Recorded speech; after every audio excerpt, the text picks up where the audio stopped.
Il faut la mettre dans le brancard douche, immersion aux urgences de Châteauroux, où arrivent les premières victimes de la canicule, France Info. Peut-on déjà parler d'une surmortalité liée à la canicule en France? 4 fois plus des arrêts cardiaques sont survenus au cours du jeudi 25 juin, et le maire de Paris a signalé un nombre de décès en hausse. Des hôpitaux sont saturés dans tout le pays. Reportage aux urgences de Châteauroux. Ce texte correspond à une partie de la retranscription du reportage ci-dessus. Cliquez sur la vidéo pour la regarder en intégralité. Sur un brancard, jeudi 25 juin, une femme de 72 ans doit à tout prix être rafraîchie. Sa température corporelle est de plus de 41 degrés. La situation est critique. Le pronostic vital est engagé. Ça, c'est évident, lance un soignant. Victime d'un très gros coup de chaleur dans son appartement, sa famille a appelé le SAMU. À son arrivée aux urgences de Châteauroux-Indre, sa température monte encore, à plus de 42 degrés. La décision est prise de l'intuber et de l'immerger entièrement. Il faut la mettre dans le brancard douche, mettre la housse dans le brancard douche, remplir ça de 100 litres d'eau la plus froide possible. C'est ça l'urgence, indique le docteur Guillaume Bouillot, le chef du service de médecine d'urgence de l'hôpital de Châteauroux-Indre. Des dizaines de bassines d'eau, de la glace et de la patience. Heure après heure, sa température redescend doucement pour atteindre en fin de journée 38,3 degrés. Là, on est sur un état qui s'est stabilisé. Il reste une défaillance circulatoire avec des médicaments qui sont là pour maintenir la tension. On est plutôt dans quelque chose d'un peu optimiste, on va dire, commente le docteur Guillaume Bouillot. Hospitalisé, son pronostic vital reste engagé.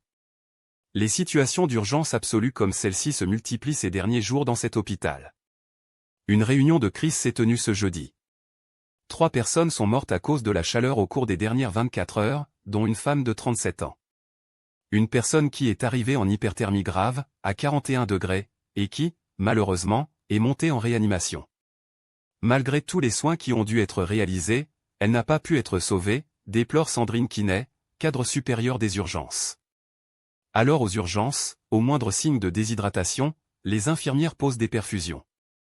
Là, avec les coups de chaleur on a refait du stock, parce que notre stock n'était pas suffisant. Donc moi, j'ai travaillé hier, j'ai été en rechercher à la pharmacie, explique Lucie Leroy, une infirmière. Une hausse de 15 des passages aux urgences a eu lieu au cours des derniers jours. Beaucoup de monde et malheureusement, pas de climatisation dans les salles d'attente. Les patients sont exténués. Une femme est arrivée mercredi. J'ai pas de chance parce qu'hier, il y avait des ventilos partout dans la chambre d'attente. Mais là, c'est un peu juste, déplore-t-elle. C'est épuisant, c'est fatigant. Même avec des ventilateurs, on arrive toujours à avoir trop chaud, ajoute un patient. Alors, les aides-soignants sont aux petits soins. Vous voulez boire un petit verre d'eau, demande l'une d'elles. Et ce particulièrement avec les personnes âgées, qui ne ressentent pas toujours la sensation de soif. La situation de crise va encore perdurer dans les prochains jours. Sujet suivant. Alerte canicule. 50 000 foyers privés d'électricité. Enedis déclenche sa force d'intervention. France Info. Alerte canicule. 50 000 foyers privés d'électricité. Enedis déclenche sa force d'intervention. Publié le 25/06/2026, 6h34, mis à jour le 26/06/2026, 1h30 et une Enedis a déclenché, jeudi 25 juin, sa force d'intervention rapide face à un risque de coupure élevé. Mathieu Thomasset en Lucas AFP. Les coupures concernent essentiellement les Yvelines 33 000, les Hauts-de-Seine 7 400 et en Gironde 5 700, selon le gestionnaire du réseau. Ce qu'il faut savoir, les températures mettent le réseau d'électricité français en difficulté. Le gestionnaire du réseau de distribution d'électricité français Enedis a déclenché sa force d'intervention rapide électricité FIR face à un risque d'incident élevé à mesure que la canicule met les câbles à rude épreuve sous les sols surchauffés, privant 50 000 foyers d'électricité jeudi 25 juin, selon un point de 19h. Les coupures concernent essentiellement les Yvelines 33 000, les Hauts-de-Seine 7 400 et en Gironde 5 700. Ce direct est terminé. 11 départements de l'Ouest quittent ce soir la vigilance rouge canicule. Le Finistère, les Côtes-d'Armor, la Manche, le Morbihan, la Loire-Atlantique, la Vendée, la Charente-Maritime, la Gironde, les Landes, les Pyrénées-Atlantiques et les Hautes-Pyrénées seront rétrogradés jeudi à 22h en orange. 61 départements resteront en vigilance rouge canicule. 12 départements en vigilance orange aux orages. Il s'agit de la Mayenne, la Sarthe, les Côtes-d'Armor, l'Ille-et-Vilaine, la Manche, les Pyrénées-Atlantiques, les Landes, la Gironde, le Lot-et-Garonne, la Dordogne, les Hautes-Pyrénées et le Gers. Ces orages, qui auront lieu en fin d'après-midi et soirée, seront parfois forts, accompagnés notamment de grêles et de fortes rafales, prévient Météo France. La SNCF s'adapte face aux fortes chaleurs. Le PDG de SNCF Voyageurs a annoncé jeudi que, pour les voyageurs qui souhaitent annuler ou reporter leur voyage pour les TGV Inouï ou Ouigo, l'échange ou le remboursement sera gratuit. Il n'a pas précisé la durée de cette offre. L'épisode de canicule a obligé la SNCF à supprimer environ 10 de ses trains de voyageurs en France. La canicule met les organismes à rude épreuve. À Paris, 25 arrêts cardiaques ont été recensés en 24 heures sur la journée de mercredi, contre moins de 10 habituellement, a annoncé jeudi le cabinet de la ministre de la Santé Stéphanie Rist. Les pompiers de Paris font quant à eux part d'une saturation de leurs lignes d'urgence et appellent à ne les utiliser qu'en cas d'absolue nécessité. Les records de température ne cessent d'être battus. La nuit de mercredi à jeudi a été la plus chaude jamais enregistrée en France. Avec 22 C, les records enregistrés les nuits précédentes ont encore été surpassés. Jeudi matin, de nombreux records absolus de température minimale ont également été relevés.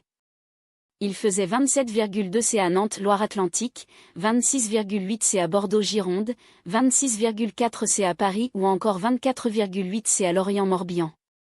Tout lire passer le live Le Point sur l'actu il y a 0 secondes, c'est la fin de ce direct.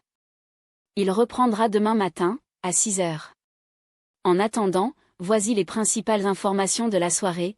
Canicule. Tous les départements de la façade atlantique, ainsi que les Côtes-d'Armor, la Manche et les Hautes-Pyrénées, sont descendus en vigilance orange dans la soirée. Vendredi matin, la canicule se poursuivra, avec 61 départements placés en vigilance rouge et 25 en vigilance orange, selon Météo France. Depuis le début de l'épisode caniculaire, le 18 juin, 55 personnes sont mortes par noyade en France, a appris l'agence Radio France auprès d'une source sécuritaire. Canicule. Le gestionnaire du réseau de distribution d'électricité français Enedis a déclenché sa force d'intervention rapide électricité FIR face à un risque d'incident élevé à mesure que la canicule met les câbles à rude épreuve. À 19h, 50 000 foyers étaient privés d'électricité, essentiellement dans les Yvelines 33 000, les Hauts-de-Seine 7 400 et en Gironde 5 700.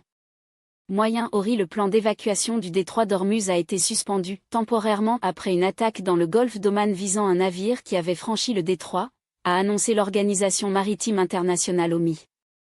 Le temps de reconfirmer que les garanties de sécurité nécessaires restent en place pour les navires figurant sur notre liste d'évacuation ainsi que pour tous ceux se trouvant dans la région, a déclaré son secrétaire général.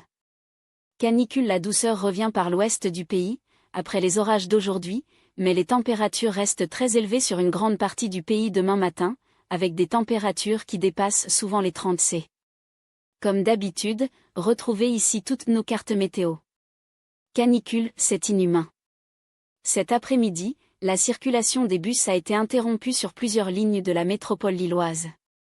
Confrontés à des températures extrêmes, les chauffeurs ont exercé leur droit de retrait, rapporte ici Nord. Selon les syndicats, au moins 3 d'entre eux ont d'ailleurs été victimes de malaise mardi et hier, dont une conductrice qui a été conduite à l'hôpital.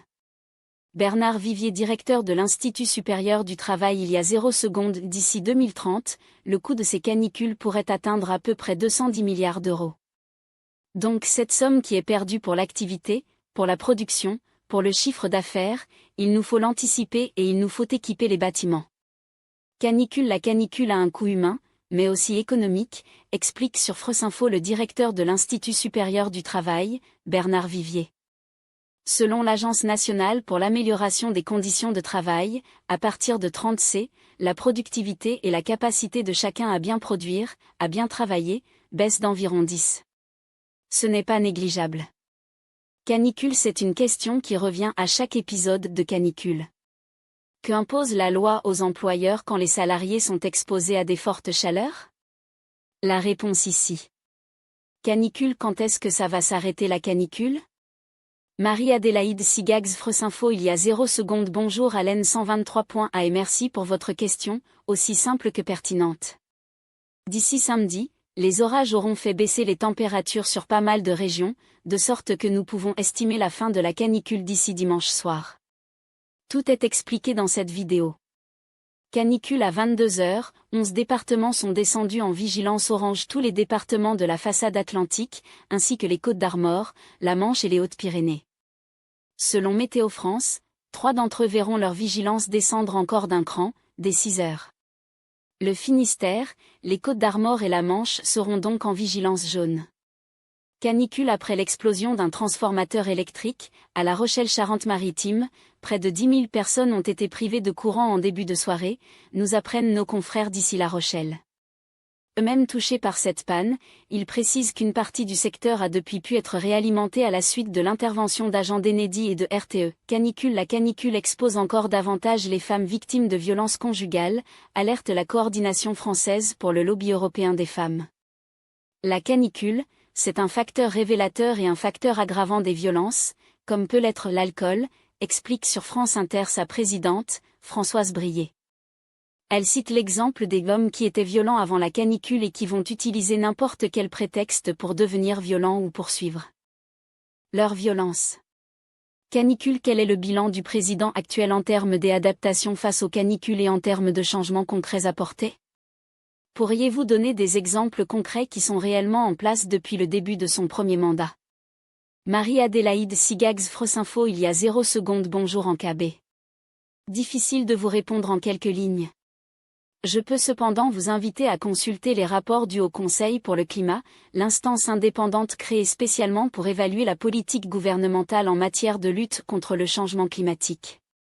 Au moment de la publication de la 3e édition du Plan national d'adaptation PNAC 3, en mars 2025, le Haut Conseil pour le climat s'était autosaisi afin d'évaluer cette feuille de route lien en .pdf. À cette occasion, il avait noté que le décalage se creuse entre les mesures prises pour faire face aux impacts du changement climatique et les besoins des adaptations, alors que les aléas climatiques induits par le réchauffement s'intensifient plus rapidement que les moyens mis en œuvre pour en limiter les impacts. Fermez la fenêtre connexion ou inscription sans paiement. Sans abonnement.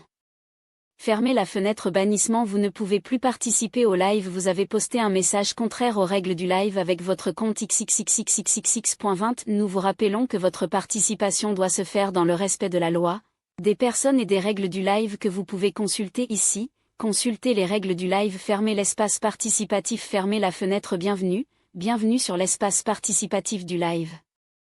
Avant de commencer, nous ne publions pas tous les messages afin que le live reste lisible pour tous. Nous faisons aussi de notre mieux pour vous répondre. Fermez l'espace participatif. Fermez la fenêtre participer au live. Participez au live. Participez toujours dans le respect de la loi et des personnes. Écrivez votre question ou réaction 350 caractères max conseillé. Photo en option 1.5 mégaoctets max format .gif, .jpeg, .jpeg ou .png 0999 0 sur 999 caractères. Fermez la fenêtre fichier trop lourd. Votre fichier est trop lourd. La photo n'a pu être ajoutée à votre message car le fichier est trop lourd. Veuillez réessayer avec un fichier image de moins de 1.5 mégaoctets. Fermez la fenêtre échec d'envoi de commentaires. Votre message n'a pas pu être envoyé. Une erreur s'est produite. Nous vous invitons à réessayer dans un instant. Consultez la météo avec Fresinfo, les prévisions météo en direct pour votre ville et toute la France. Voir. Sujet suivant. 11 départements quittent la vigilance rouge, les températures resteront caniculaires sur une majeure partie du pays vendredi, France Info. 11 départements quittent la vigilance rouge, les températures resteront caniculaires sur une majeure partie du pays vendredi, les températures resteront caniculaires sur une majeure partie du pays, avec 39 à 41 c'est attendu d'Auvergne-Rhône-Alpes à la Bourgogne-Franche-Comté, selon le bulletin de Météo France. Publié le 25/06/2026 23h19 temps de lecture, 1 minute une famille se rafraîchit à Lyon, le 25 juin 2026. Romain Doucelin Photo AFP 61 départements sont en vigilance rouge canicule pour la journée de vendredi 26 juin. À 22h jeudi, 11 départements de l'Ouest et du Sud-Ouest sont passés de la vigilance rouge canicule à l'orange, après un pic jeudi en journée à 72 départements au niveau de vigilance maximale, un record depuis la création de ce dispositif en 2004. 11 autres départements devraient être rétrogradés en vigilance orange vendredi à 22 h, selon Météo France. Vendredi, les températures resteront caniculaires sur une majeure partie du pays, avec 39 à 41 C attendu d'Auvergne-Rhône-Alpes à la Bourgogne-Franche-Comté, selon le bulletin de 22 h de Météo France. Vigilance météo en France le 25 juin 2026. France Télévisions avec un indicateur thermique national de 30 C, la journée de jeudi a été aussi chaude que mercredi, journée la plus chaude jamais enregistrée en France, selon des données provisoires à 17 h communiquées par Météo France. L'Institut météorologique a relevé des températures de 42,6 C à Pissot-Landais de 42,4 C à Châteaumeillan-Cher. La bascule vers un air plus frais sur la partie nord du pays est attendue dans la nuit de samedi à dimanche, selon Alix Roumaniac, président de Predict Service, la filiale risque de Météo France, à France Info. Depuis le 19e siècle, la température moyenne de la Terre s'est réchauffée de 1,3 C.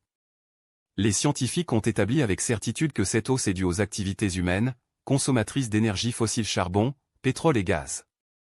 Ce réchauffement, inédit par sa rapidité, menace l'avenir de nos sociétés et la biodiversité. Mais des solutions énergie renouvelables, sobriété, diminution de la consommation de viande existent. Découvrez nos réponses à vos questions sur la crise climatique. Sujet suivant. La consommation d'alcool sur la voie publique interdite à Paris à partir de vendredi midi, face à la saturation des hôpitaux du fait de la canicule, France Info. La consommation d'alcool sur la voie publique interdite à Paris à partir de vendredi midi, face à la saturation des hôpitaux du fait de la canicule, nous arrivons à une saturation des établissements hospitaliers, a déclaré le préfet de police, tout en assurant qu'il n'était pas dépassé. La vente d'alcool sera également interdite, à partir de 18 h. Publié le 25/06/2026 19h46 temps de lecture, 1 minute Patrice Faure, le préfet de police de Paris, le 4 novembre 2025. Julie Sebadella AFP. Il dit vouloir alléger la pression sur le système de santé. Le préfet de police de Paris, Patrice Faure, a annoncé jeudi 25 juin qu'il interdirait la consommation d'alcool sur la voie publique dans la capitale, vendredi, à partir de midi. Nous arrivons à une saturation des établissements hospitaliers, a-t-il justifié, alors qu'une canicule sévit depuis une semaine et que Paris est un des départements en vigilance rouge. Le nombre d'hospitalisations ne cesse d'augmenter, a poursuivi le préfet de police de la capitale, tout en assurant que le système n'était pas dépassé pour autant. Mon devoir, a-t-il poursuivi, lors d'un point de presse, est que le système ne soit pas embolisé. Son arrêté, publié en début de soirée, interdit la consommation d'alcool vendredi à partir de midi jusqu'à samedi à 7 h, et de samedi midi à dimanche à 7 h. Le préfet a aussi interdit la vente d'alcool à emporter ou dans les commerces spécialisés, à partir de 18 h. Les restaurants et bars ne sont pas concernés, précise le texte. Des mesures qui rappellent celles décidées à l'occasion de la fête de la musique, dimanche, à Paris et dans tous les autres départements en vigilance rouge. La soirée de vendredi est notamment marquée par un match de l'équipe de France à la Coupe du Monde, contre la Norvège, à 21 h. À propos des manifestations prévues à Paris ce week-end, la marche des fiertés samedi suivie d'un concert place de la République, et le festival Soliday qui débute vendredi. Patrice Faure a évoqué l'hypothèse qu'elle soit annulée par arrêté. Ma main ne tremblera pas lorsqu'il faudra choisir et décider, a-t-il dit, en précisant que la décision serait prise à l'issue d'une réunion de la cellule interministérielle de crise ce jeudi soir. Sujet suivant. Info France Info. Canicule, Sébastien Lecornu demande à la Poste une mobilisation exceptionnelle ou pour des visites auprès des personnes fragiles, France Info. Info France Info. Canicule, Sébastien Lecornu demande à la Poste une mobilisation exceptionnelle ou pour des visites auprès des personnes fragiles accusées de n'avoir pas suffisamment anticipé la crise climatique. Le Premier ministre s'exprime dans un long courrier écrit au maire, jeudi, que France Info et France Inter ont pu consulter. Publié le 25/06/2026 18h54, mis à jour le 25/06/2026 19h09 temps de lecture, 3 minutes. Le Premier ministre Sébastien Lecornu lors des questions au gouvernement à l'Assemblée nationale, le 24 juin 2026. Thomas Samson AFP. Dans une lettre envoyée aux maires de France et que France Inter et France Info révèlent jeudi 25 juin, Sébastien Lecornu dit avoir demandé au gouvernement d'organiser, avec le groupe La Poste, une mobilisation exceptionnelle en proposant les services de son réseau de facteurs en appui des communes qui le souhaitent, alors que la France traverse un épisode de canicule. Les facteurs, par leur tournée quotidienne, sont souvent les seuls à avoir un contact régulier avec des personnes âgées ou isolées, écrit le Premier ministre. Ils pourront au cours de leur tournée, effectuer des visites de repérage, susciter l'inscription sur les fichiers des personnes vulnérables, rappeler les gestes de prévention, détecter une situation préoccupante et transmettre une alerte aux services compétents, détaille Sébastien Lecornu dans cette lettre au maire. Le Premier ministre indique qu'une attention particulière sera accordée aux communes rurales et périurbaines, dans lesquelles les services municipaux disposent parfois de moins de moyens et où le facteur demeure est l'un des derniers professionnels à se rendre quotidiennement au contact de l'ensemble des domiciles des habitants, peut-on lire dans ce courrier. Cette mobilisation pourra permettre de prendre contact avec plusieurs centaines de milliers de personnes en une semaine. Elle ne remplacera jamais l'action des maires, des CCAS centres communaux d'action sociale, des associations ou des professionnels de santé. Elle viendra la compléter, en utilisant l'un des réseaux de proximité les plus denses de notre pays, déclare Sébastien Lecornu. Sébastien Lecornu tient aussi, dans sa lettre, à répondre aux critiques des oppositions qui dénoncent l'impréparation de la France face à la canicule, car selon lui, dire que rien n'a été fait revient à nier le travail de milliers d'élus et des agents publics. On ne rattrape pas 30 années de retard en quelques exercices budgétaires, et le bon sens commande de le reconnaître, insiste le Premier ministre. Adapter un hôpital, une école, une maison de retraite, un réseau électrique ou un centre-ville prend du temps, ce sont des réalités concrètes que chacun peut comprendre, poursuit-il. Le Premier ministre met en avant dans cette lettre ce qui a été accompli selon lui, depuis plus de 10 ans par une nouvelle génération de maires, de présidents des intercommunalités, de départements et de régions. Des écoles ont été rénovées, des cours ont été végétalisés. Des espaces publics ont été désimperméabilisés. Des plans de prévention ont été renforcés. Des réseaux d'eau ont été modernisés. Des établissements accueillant des personnes fragiles ont été adaptés, liste le Premier ministre. Il dénonce par ailleurs dans ce courrier ceux qui, depuis quelques jours, se transforment en inspecteurs des travaux finis et explique que la puissance publique n'aurait rien fait pour adapter le pays au changement climatique. Alors qu'il y a eu plus de 20 de passages supplémentaires aux urgences et d'appels au SAMU depuis le début de la canicule, selon la ministre de la Santé, Sébastien Lecornu affirme que nous devons garantir que notre système de santé tienne dans la durée. Dans son courrier, il confirme un doublement de l'enveloppe prévue pour la rénovation énergétique des hôpitaux entre 2026 et 2035, qui sera porté à 600 millions d'euros. Ce financement permettra de développer la climatisation ou les solutions de rafraîchissement dans les hôpitaux et de rénover les façades, les protections solaires et l'isolation nécessaires à leur efficacité, assure-t-il.